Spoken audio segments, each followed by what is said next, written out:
Kasi before, I would let people step down on me. I would let people treat me so poorly. I would let people treat me like a doormat. If you keep on allowing people to treat you like they will treat you like Yan ang word for the day. Huwag kang tatanga-tanga. Wala ka sa garden, okay? Nasa kalye ka. Ang dami na nangyari sa buhay mo, paulit-ulit pa. Parang, ano ba, te? Parang, hindi ka na natuto, te. I have to admit that. Hindi rin naman ako nagde-deny, but I had communication issues before, and that's because, di ba, I told you guys, kung akala ninyo na yung steps na sasabihin ko is like, go to the salon, treat yourself, get good nails, or whatever, it's actually not. Welcome back to my channel. So today, meron na naman tayong bagong video at ngayong araw na ito is another Get Ready With Me. Lalabas na naman kami ni Sishi. Disclaimer, guys, nagpapaka-safe po kami pag lumalabas kami ha. Huwag nyo kaming i-bash. We are taking precautions and we are following the protocols whenever we go out. Don't worry about us. We're grown-ups. Wow! Maka-grown up. Mamaya is that magkikita-kita kami ng aking mga girlfriends. You know naman, for another girlfriend moment. Alam nyo naman na labanan ng pagandahan. Pagkasama ko ang mga bakla. Kaya, syempre, lalaban na naman tayo. May secret competition. Walang ganon. Ito na, let's go and get myself ready. Okay, laban na. Girl, hanas na natin yung hair kasi magka-curl ako today. And I'm so excited. Ano nate? Wait lang. Okay. Sige. May energy pa tayo today? Of course! Okay. Kailangan natin ng energy. Okay, sige. Ay, nga pala. Have you take your medicines? Yung mga... Medicine talaga? Ay, wala akong iniinom na medicine. Maka-medicine ka. Oo. Ay, your vitamins. May vitamins. Ay, hindi pa. Go na. Sige, go. Okay, thanks sis. So, nagtitake kasi ako ngayon ng mga collagen. Alam niyo naman na very consistent ako sa collagen. Mga pampahanas, pampaganda, and pampafresh. Dahil kailangan nating labanan ang stress, edad, hindi mapigilang pag-deteriorate. Girl, ayokong i-admit, okay? Pwede ba wag nating i-admit sa sarili natin? Ayokong i-admit. I'm super young. I am feeling young at heart. How old are you? Ganon. Young at heart. Ayun, ngayon kasi guys, nagtitake ako ng aking collagen and, basa pa? Ganon. Di, kailangan mong i-blow dry. Kaya nga. I-blow dry mo na lang. Sige, wait lang ha, mag-blow dry lang kami. Okay. Kasi latan. And we are back, guys. Tapos na ang pag-blow dry ng aking hair. Gusto ko lang munang i-mention sa inyo itong bagong collagen tablets na ginagamit ko, which is the SKJN collagen tablets. Papakita ko lang muna sa inyo, guys. So, this one, ito yung ginagamit ko as of the moment kasi, I have been going out and I have been exposing myself out there and being with my friends. Kaya, I make sure na fresh ako and super healthy ako and healthy ang immune system. With the SKJN collagen kasi, hindi lang siya pampa-beauty, kundi pampa-healthy din siya kasi marami din siyang benefits for the body. So, complete na siya. Pampabata, pampakinis, and talagang pampalinaw talaga ng balat. Not just your face, but all throughout your body. Ito, ma-recommend ko sa inyo ang SKJN Collagen. What I usually do is that nagtitake ako ng 6 tablets a day para yun sa mga tulad ko na gusto ko ng faster results in just 2 weeks. But if you're not in a rush or kung gusto mo naman yung pang-maintain lang ganon, probably you can take naman 4 tablets. And by the way guys, this is only for adults. People na nag-worry na about aging, wrinkles, fine lines, or yung mga mature looking face, ganon, at gusto mong bumata and gusto mo na parang stress-free ang beauty mo, best SKJN Collagen ang para sa'yo. How do I take it? Pwedeng sabay-sabay or pwede namang 2-2-2. Breakfast, lunch, and dinner on an empty stomach. Magtitake na ako ng 2. So, that's how I usually take it. Ayan. Ang maganda pa dito is that natutulungan niya yung pagtulog ko, like overall sleep quality ko. Kasi if you're stressed out or if you're thinking about so many things, you're overthinking, minsan hindi ka nakakatulog. And ito, in fairness, nahalata ko na parang when I started taking it, girl, walang interruption ng tulog ko. So, in fairness, I think that's a good thing. That's why probably wala rin ako masyadong eye bag. And you know what? Aside from the benefits kasi ng SKJN, syempre, you also have to maintain a healthy lifestyle. Eat balanced diet, you have to exercise, you have have to be active. Ako para sa akin, that's how I maintain a total aura, ganon. So guys, if you guys are interested with the SKJN Collagen, you can search them on Instagram, on Lazada, on Shopee. You can buy for 1,199 pesos. But if you buy 2 bottles, makakasave kayo ng 200 pesos. O, diba? But ako, I suggest, itry nyo muna 1 bottle lang para makita nyo talaga yung effect niya. Kasi I can totally say na parang, guys, may effect siya kasi. Girl, wala pang makeup yan, girl. So anyway guys, I'm gonna put the link on the description box para makita ninyo kung saan ninyo bibilhin ang SKJN Collagen, okay? Hi, gusto mo? Of course. Meron pa akong 1, 2, 3. Girl, 4 bottles pa. O, diba? Binonggahan ko talaga kasi addict na addict kasi ako dito sa SKJN Collagen. Kita nyo naman, very young ang skin. So, ituloy na natin ang ating hair and makeup because I cannot wait, girl. I cannot wait to see the girls. Ikaw, hindi mo sila na-miss? Na-miss din. Yung akala natin na okay lang hindi tayo magkita after 2 weeks, ganun. I know. Bakla, parang after 2 days. Parang after 2 days. Hindi nakaka-addict kasi talaga when you're with the girls and you're with, you know, the same feminine energy kasi parang it makes you feel like you belong. Sabi ko nga dun sa nauna nating video, diba, that parang nagkakaroon tayo ng parang refreshed energy. Ewan ko, ang ganda lang talaga ng energy. And you know naman, feminine energy is always good. Na supportive energy, ganon. So mga hindi masyadong familiar about feminine and masculine energy, research on that kasi it will help you sa inyong life, ganon. Ako yun kasi yung mga pinagpufokusan ko ngayon, best. Mga self-love, self-worth, self-value, ganon. Ay, nakapaglagay na ako ng moisturizer. Now, I'm just gonna go ahead and put a little bit of primer and today, I'm gonna use the Benefit Professional. Sana pala hindi na lang ako nag-conditioner para sana hindi masyadong Matigas yung itsura na ngayon. Hindi ko alam. Ewan ko. Or baka gumigive up na rin yung buhok ko. Bakla, everyday ba naman kasi ako naboblow dry tsaka diba? Kasi aside from going out with the girls, I have my side dinners here and there. Mga gana. Sis, ano ba? Personal life. I-discuss natin yan later, ang ating mga personal life. So anyway, speaking of self-love, self-worth, self-value na sinasabi ko kanina, which is so important to me right now. Are you guys focusing on that also? Ako kasi, dun nanggagaling yung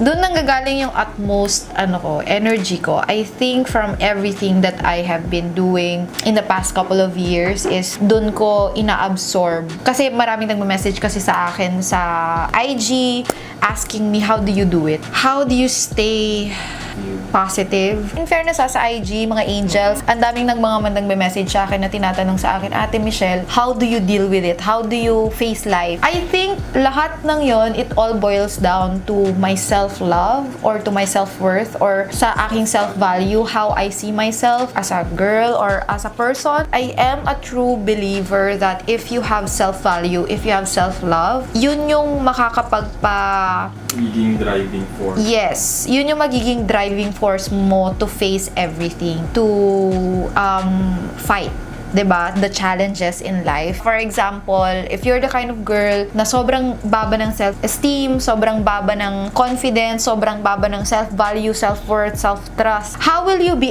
able to believe in yourself? Diba? O, alam mo yan at napagdaanan mo rin yan, girl. At hindi lang to applicable sa mga girls, but also to everyone. Everyone going through life and everyone going through challenges in life. Ako para sa akin, yun talaga yung number 1 na panlaban ko. Self-value, self-love. Inuuna mo yung sarili mo, ganun. Yung pakinggan mo yung sarili mo. Di ba napag-usapan natin yan one time, yung late night chika natin na parang unahin mo yung sarili mo, like prioritize yourself. Yon. Kasi minsan nakakalimutan na natin ang sarili. Ay, nako girl, maraming mga beses na pwedeng makalimutan mo. Maraming instances na pwede mo makalimutan yung sarili mo kasi syempre maraming factors. Because number 1, pwedeng inuuna mo yung iba. Inuuna mo yung ibang bagay, yung ibang priorities mo. And sometimes we forget that at the end of the day, it should be ourselves that we should put first. How are you going to love others when you don't love yourself? Ewan ko, bes, pero ako talaga, yun talaga yung ko, sobrang importante sa akin ng self ko. Parang ganon. Hindi sa nagiging selfish ako Kasi merong yan may parang borderline. Baka naman kasi sobrang self-centered ka na or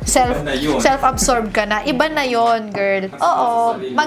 Magsimula muna sa sarili mo. Exactly. And I think it irradiates. If you love yourself enough or if you value yourself enough, it always radiates within you. Diba, sis? Lakas Yes. kaya maka-glow ng self-love. Oh. Kaya sa mga nagtatanong bakit glowing ako, Tama. bakit fresh ako lagi, it's because, sis, that's my mantra in life. I love myself in a positive way, not a negative way. Kung anong nangyayari sa kaibuturan ng iyong puso. Oo. Yes. Hindi kasi baka kasi akalain nila na parang, ano ba yan? Self-love. Self-centered, ganon. Oo. O hindi Diba? Yun yung magiging... Oo, interpretation. No. Loving yourself, putting yourself first doesn't mean you are being selfish. It's okay to put yourself first. It's always okay to think of yourself first. Kasi, wala. Yun talaga. I-explain ko pa ba? Hindi ko na kailangang i-explain kasi yun talaga yun. Okay. Naiintindihan ko naman yung mga yung mga talagang iniuna nila yung ibang tao. Pero, you know what? Ang result niyan, you're gonna be unhappy. Tama. Na-experience mo na yan. Na-experience ko na yan eh. Yeah. Yung inuuna ko yung ibang tao kesa sa sarili ko, alam mo magiging result niyan? Akala mo you're doing the right thing by putting others first. Like you're feeling mo you're being selfless, mga ganan. Sis, 100% of the time, you're gonna feel unhappy at the end of the day. Tatanungin mo yung sarili mo, girl. Masaya ba ako? Okay ba ako? Ganon.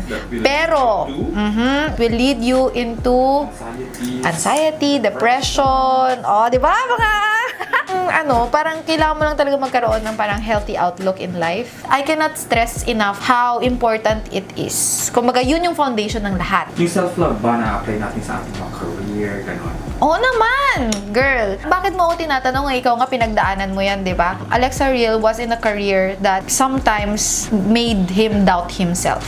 Tama ba? Oo, ang dami kong questions sa sarili ko. Oo. I'm not saying that it made you unhappy because in fairness naman talagang pinush mo naman din yung sarili mo through that career. But sometimes, hindi lang kasi 100% yung na-feel mo about it. Right? But at the end of the day, you had those days when you were questioning yourself, is this really what I want?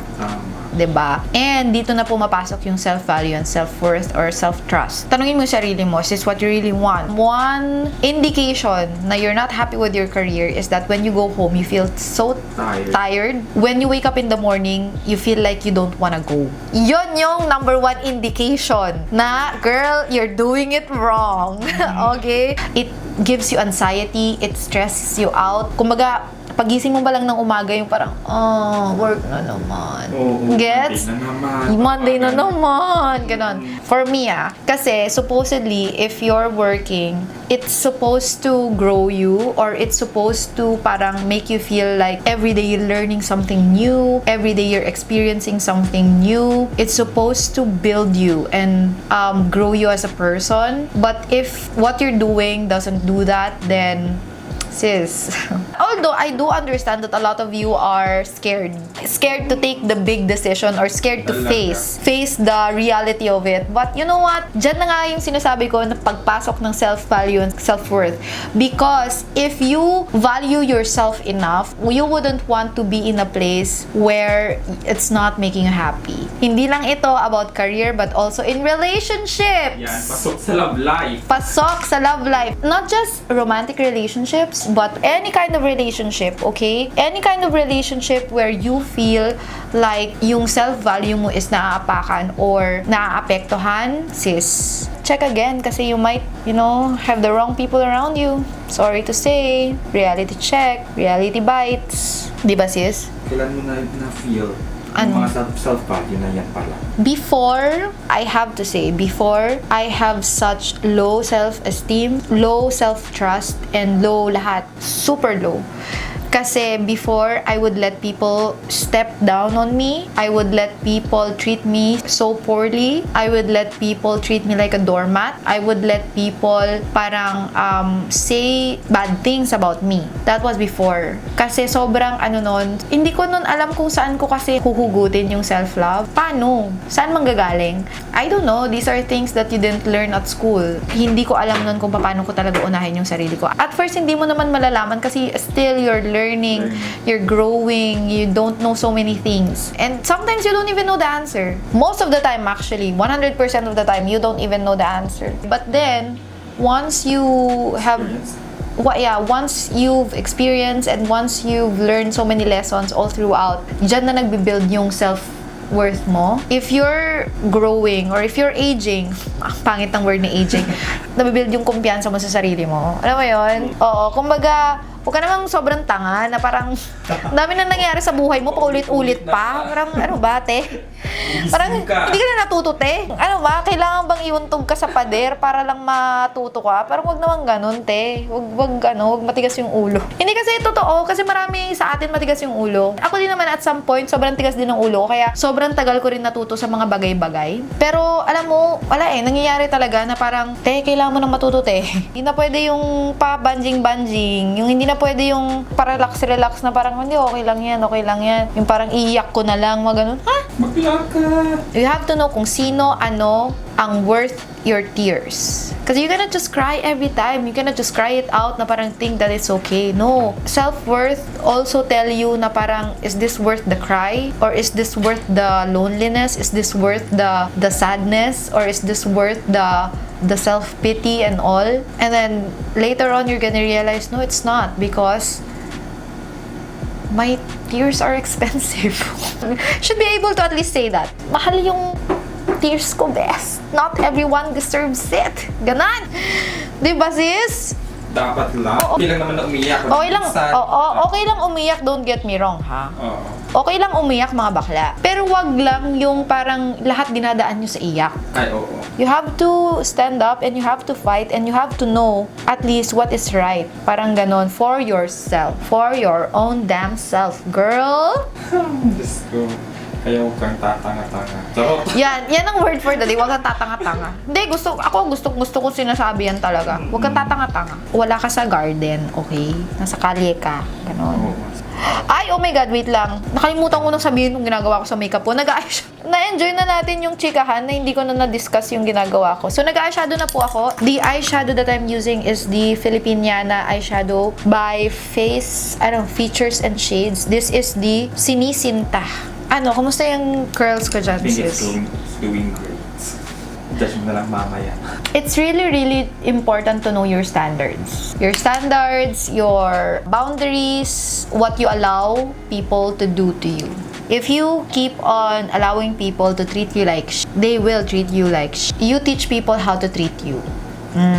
So if you don't allow people to disrespect you, ganon, then they're not gonna do that to you. Maraming instances talaga na nangyayari yung disrespect when it comes to friends, when it comes to relationship, mga jowa, ganyan. If it doesn't sit right with you, call them out, let them know, sis, hindi ko masyadong nagustuhan yung ginawa mo kanina, or sis, hindi ko masyadong nagustuhan yung sinabi mo. Because there's always a way of telling people, di ba, sis, the things that you don't want them to do to you. Parang ganun. Hindi mo naman kailangan makipag-away just to voice out yourself. Kung minasama ng jowa mo yung sinabi mo, yung pag-call out mo sa kanya, either wala siyang respeto sa'yo, or problema na niya yun, hindi mo yun problema. Basta lang, sabihin mo in the most respectful way. In the most respectful manner. Kasi baka naman sobrang bastos ka din magsalita. Ayun lang. Sis, hindi rin pwede yun. Huwag ganun. Dapat alam mo kung ano yung tama at saka mali when in terms to communicating yourself. If you know how to communicate yourself, if you know how to tell people what you want and what you don't want. Ganon. Di ba, sis? Alam nyo, dito nga sa bahay, kaming dalawa ni Alexa Real, pagka, meron kaming mga, of course, because we live together and hindi naiiwasan yung misunderstanding. So, when I feel like, may something weird about him, na hindi ko masyadong, tatawagin ko siya dito sa studio, mag-uusap kami. Sabi ko, sis, can we talk? In a very mature way and in a very respectful way. Nag-effort din naman siya, nakikipag-cooperate din siya. Actually, kung merong ganun na tao sa akin, na parang, I am willing to talk to you and I am willing to clear things out, clear the issue. At this point, kasi before I had communication issues, I have to admit that. Hindi rin naman ako nagdi-deny, but I had communication issues before, and that's because, di ba, I told you guys, I didn't have self-value that time. I didn't have self-trust and self-worth. That's why it was a problem for me to voice out myself. Ngayon, sobrang easy na sa akin how to communicate myself, how to tell the other person what is. So now, if there's a person who's not willing to talk to me, fix it with me. Sis, hindi kita ibe-baby. I'm gonna tell you na this is not the way to do it. We should talk about it. Okay? But then, ang question nga dyan is that parang, paano yung ibang tao na talagang hindi talaga kaya mag-communicate? Well, you know what? Nahihirapan talaga. Well, you know what? Overcome it. Learn it. Yun talaga yung healthy way eh. There's really nothing healthy about not saying what you want or what you feel. So, anong steps na may mapayong mo sa mga angels? Ano? On self-worth, to achieve self-worth. Ay, alam mo, good question. Gusto ko yan. Kasi I'm pretty sure that a lot of them now wants to do it but don't know how to do it. Like, how? Where? How? Diba? If you had a good childhood, if you had good parents, it starts with parents, it starts with your family. Sa bahay mismo dapat nararamdaman. It starts at home, okay? Ito naman, kung hindi nga, yun nga ang problema kung hindi nag-start at home. Medyo hindi ideal yung setup or hindi talagang sobrang perfect yung setup growing up. You know what? It's not the end of the world. You still have your chance to fix it. Ako para sa akin kasi it's what I did also. Learn from experiences. Doon mo na lang hugutin. Unang-una, ang ilagay mo lang talaga sa isip mo is wait lang, ako muna. Wait lang, ako muna. Yung mga hugot mo sa buhay, yun yung mga driving force mo to actually love yourself even more, to look out for yourself. Sis, don't depend on other people to take care of you. You have to take care of yourself. Okay, so maglalagay muna ako ng lipstick. Kung akala ninyo na yung steps na sasabihin ko is like, go to the salon, treat yourself, get good nails or whatever, it's actually not. It's more of the internal. Step 3 is see yourself in a positive way, in a good way. Kung puro negative sa'yo, yung nakikita mo, di pwede yun. Alam mo yung yung mini-minimize mo yung sarili mo, yung hindi ka believe sa sarili mo, mga ganon, yung parang, hindi ko naman kayang gawin to eh, or pangit ko naman eh, or mga self-pity, ganon, ay, best. That's the worst ingredient for self-love and self-trust. You're doubting yourself. Step 4 is surround yourself with the right people. Kasi sa kanila mo actually kukunin yung energy. Because if you are surrounded with good energy, with good people, with people who appreciates you, accepts you for who you are, then you know that you're with the right people. If you're with people na wala silang pakialam kahit na mali yung mga ginagawa mo, then girl, you've got yourself some bad friends. Mag-isip ka na. Mga ganon. Surround yourself with the right people. I think that's a good step also. Next is step 5 is work on yourself. If there are things that you're not comfortable with within yourself or merong mga bagay na nag-hold back sa'yo, then work on yourself, girl. If you need to work out, then work out. If you need to improve your skin, then improve your skin. If you need to learn more about self-development, then read books, read the internet. There's so many ways out there for you to learn. Don't settle. Especially if it's self-improvement. Don't ever settle. Work on your career, work on your business. Improve yourself in a way na sobrang level up. I-level up mo yung thinking mo. Okay? Don't settle. Higitan mo yung sarili mo every single day. Sorry, sobrang napaka-unorganized ng mga steps ko. But actually, pwede namang ganun-ganun ninyo na lang. But those are just my tips. And siguro lastly is probably don't compare yourself to others. Kumbaga, wag kang tumingin sa success ng iba or wag kang tumingin sa buhay ng iba. Focus on your life and focus on yourself. Sabi ko nga sa inyo kanina, diba? This is all about self-love and self-value. So just focus on yourself. Once you compare yourself to anyone, it's already you telling that you are lesser than that person. Okay? So stay on your lane. Diyan ka lang, sis. Believe in yourself. This is your world, diba? You're the main character. Ikaw yung magsasabi kung ano dapat yung para sa'yo at kung ano yung okay sa'yo. All boils down on your self-trust and self-value because you really wouldn't know what's good for you if you don't love yourself. Oh my God. Naging alam mo tong makeup tutorial natin ngayon, naging motivational, which is so cute. Alam mo, ikaw nag-enjoy ka na sa pagkukulot ko sa buhok ko, tapos na yung makeup ko. Chika ka muna. Ay, chika muna. Ang dami ko na na-chika sis, magiging 2 oras na naman tong video na to. Diyos ko Lord. Love it. Ang ganda ng bangs. Ay shit, in fairness na-achieve naman natin yung gusto nating i-achieve for my hair today. And also for my makeup. Sobrang simple lang ng makeup ko, no? Wait, naman. Ay, okay na? Oo. Okay, sige. So guys, i-finalize ko lang ang aking look. I will be back.